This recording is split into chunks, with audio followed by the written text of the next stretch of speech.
নীলফামারীর বুড়ি তিস্তা সেচ প্রকল্প ঘিরে উত্তেজনা বিরাজ করছে স্থানীয় জনপদে। শত কোটি টাকার সেচ প্রকল্পের বিরুদ্ধে অবস্থান নিয়েছে ৩ উপজেলার হাজারো কৃষক।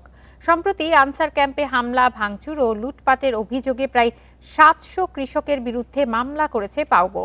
এর প্রতিবাদে মানববন্ধন ও মশাল মিছিল করে বিক্ষুব্ধ কৃষকরা। নীলফামারীর ডোমার, ডিমলা ও জলঢাকা উপজেলার সীমানায় অবস্থিত বুড়ি তিস্তা সেচ প্রকল্প এলাকায় কয়েকদিন ধরে থমথমে পরিস্থিতি।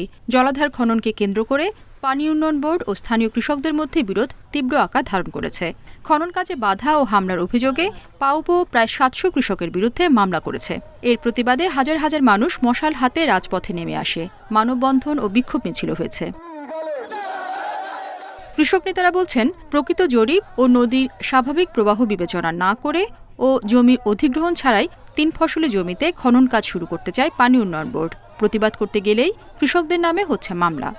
এই প্রকল্প যদি তারা বাস্তবায়ন করতে যায় তাহলে আমাদের এখানে আমাদের ৩টা থানার লোক আমরা ক্ষতিগ্রস্ত হব।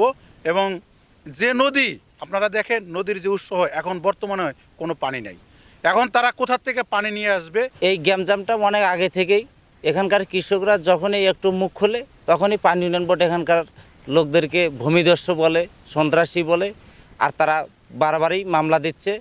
তবে অভিযোগ অস্বীকার করে পানি উন্নয়ন বোর্ড বলছে, প্রকল্পের কাজে বাধা দেয়া ও হামলায় অভিযুক্তদের বিরুদ্ধে মামলা হয়েছে।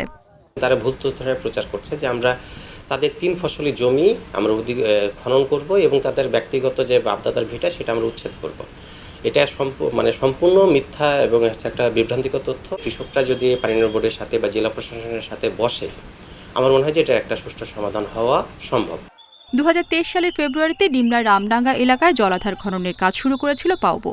সে সময় আন্দোলনের মুখে কাজ স্থগিত করা হয়। পরে প্রকল্পের সময় বাড়িয়ে ২০২৪ সালের ডিসেম্বরে খনন কাজ শেষ হওয়ার কথা বলা হলেও স্থানীয়দের বাধার মুখে এ পর্যন্ত কাজ হয়েছে মাত্র ১০%। Independent news.